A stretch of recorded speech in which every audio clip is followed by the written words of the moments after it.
നമസ്കാരം. ഇത് 2019 ഒരു അപകടത്തിൽ പരിക്കുപറ്റിയ 30 വയസ്സുള്ള പരാതിക്കാരന് കോടതി അനുവദിച്ച നഷ്ടപരിഹാരമാണ്. ഈ കേസിൽ പരാതിക്കാരൻ ഒരു ഗൾഫ് എംപ്ലോയി ആയിരുന്നു എന്നും മാസം 40,000 രൂപ വരുമാനം ഉണ്ടായിരുന്നു എന്നുമാണ് ക്ലെയിം ചെയ്തിരുന്നത്. എന്നാൽ തെളിയിക്കപ്പെട്ടില്ല. അതുകൊണ്ട് കോടതി 11,500 രൂപ മാസവരുമാനം കണക്കാക്കി. ഈ കേസിൽ പരാതിക്കാരന് സംഭവിച്ച പരിക്കുകൾ: 1. Abrasion left shoulder 3x3 centimetre, അതായത് ഇടതു തോളിൽ 3 സെന്റിമീറ്റർ നീളത്തിലും വീതിയിലും ഉണ്ടായ ഉരച്ചിൽ.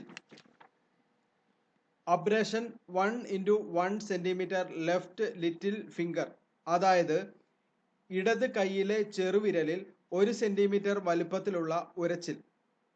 അടുത്തത് fracture 6th and 7th ribs left, എന്നാൽ ഇടതുവശത്തെ 6ാമത്തെയും 7ാമത്തെയും വാരിയലുകൾക്കുണ്ടായ ഒടിവ് എന്നിവയാണ്.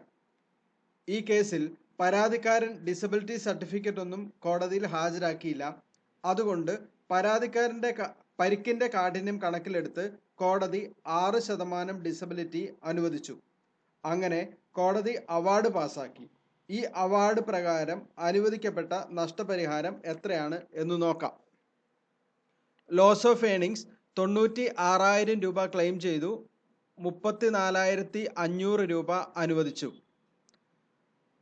അടുത്തത് ട്രാൻസ്പോർട്ടേഷൻ ചാർജാണ്.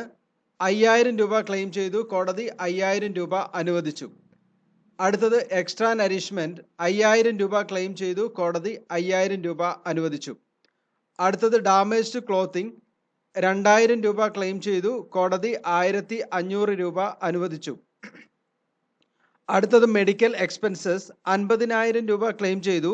കോടതി 3,581 രൂപ അനുവദിച്ചു. അതായത് പരാതിക്കാരൻ്റെ ആക്ച്വൽ മെഡിക്കൽ ബില്ലാണ് ഈ 3,581 രൂപ. അടുത്തത് ബൈസ്റ്റാൻഡർ എക്സ്പെൻസസ് 5,000 രൂപ ക്ലെയിം ചെയ്തു. കോടതി ഒന്നും അനുവദിച്ചിട്ടില്ല. അടുത്തത് പെയിൻ ആൻഡ് സഫറിങ് 50,000 രൂപ ക്ലെയിം ചെയ്തു. കോടതി 30,000 രൂപ അനുവദിച്ചു.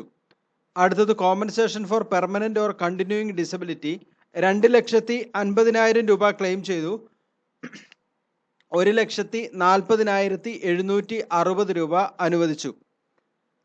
അടുത്തത് ലോസ് ഓഫ് അമനിറ്റീസ് ഓഫ് ലൈഫ് 50,000 രൂപ ക്ലെയിം ചെയ്തു. കോടതി 10,000 രൂപ അനുവദിച്ചു. അങ്ങനെ ഈ കേസിൽ 5,13,000 രൂപ കോടതി ക്ലെയിം ചെയ്തു. 3,50,000 രൂപയായി അത് ലിമിറ്റ് ചെയ്തിരുന്നു. കോടതി 2,30,341 രൂപയാണ് ഈ കേസിൽ അനുവദിച്ചത്.